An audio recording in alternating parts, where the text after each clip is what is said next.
కాన్స్టెంట్గా చేంజ్ ఉంటుంది. సమాజంలో ఒక 40 సంవత్సరాల కిందట తీసుకుంటే ఆడపిల్లలు లేదా స్త్రీలు వంటింటికి మాత్రమే పరిధిగా ఉండేది. అంటే పొలం పనులు చేసుకున్నా లేదా బయట ఉన్నటువంటి సమాజంతో డైరెక్ట్గా వీళ్లకు ఏ విధమైనటువంటి సంబంధాలు అంటే ఇంటి వరకు మాత్రమే పరిమితి ఉండేది. వంట చేసుకోవడము, ఇంట్లో సామాన్లు సర్దుకోవడము, బట్టలు ఉతకడము, లేదు ఇంటి పరిధి వరకు మాత్రమే వీళ్ళ యొక్క పాత్రని మనం చూస్తాం. అంటే మన అమ్మమ్మలు, ఇంట్లో ఉన్నటువంటి అమ్మలు, వీళ్ళందరి పాత్ర ఇంటి అంటే పరిధి ఉన్నటువంటి అంటే స్పేస్ అంతవరకే ఉండేది.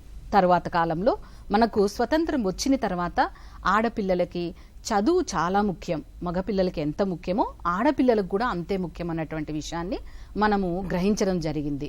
అన్నిటికంటే ముఖ్యమైన విషయం ఏమంటే, మనం అనుకున్నటువంటి ప్రోగ్రెసివ్ కంట్రీస్లో, డెవలప్డ్ కంట్రీస్లో కూడా 1947లో ఓటు హక్కు ఉన్నింది కాదు. కానీ మనకు 1947లోనే ఓటు హక్కు ఇవ్వబడింది. అంతేకాకుండా చదువు అన్నది చాలా ముఖ్యం అందరికీ కూడా. ఇది డిగ్రీ కోసమే కాదు, ఆలోచించే విధానం కూడా మార్పు రావాల కనుక మనిషి అన్న ప్రతి వ్యక్తికి విద్య అవసరం అన్న విషయాన్ని గుర్తించి మనకు 5 ఇయర్ ప్లాన్లో 1960-70లో విమెన్ ఎంపవర్మెంట్ గురించి మాట్లాడారు. ఫస్ట్ వెల్ఫేర్ అని చెప్పారు. ఇక్కడ చూడండి, మార్పు క్రమేణా వస్తుంది, మన ఆలోచనల్లో వస్తుంది. మన పాఠ్యాంశంలో ఏదైతే ఉందో దాని గురించే కాకుండా పిల్లలు మన చుట్టూ, మీరందరూ కూడా మీ చుట్టూ ఉన్నటువంటి విషయాలను బట్టి గ్రహిస్తూ ఉంటారు. ఆ ఆలోచించే విధానం మారుతూ ఉంటుంది.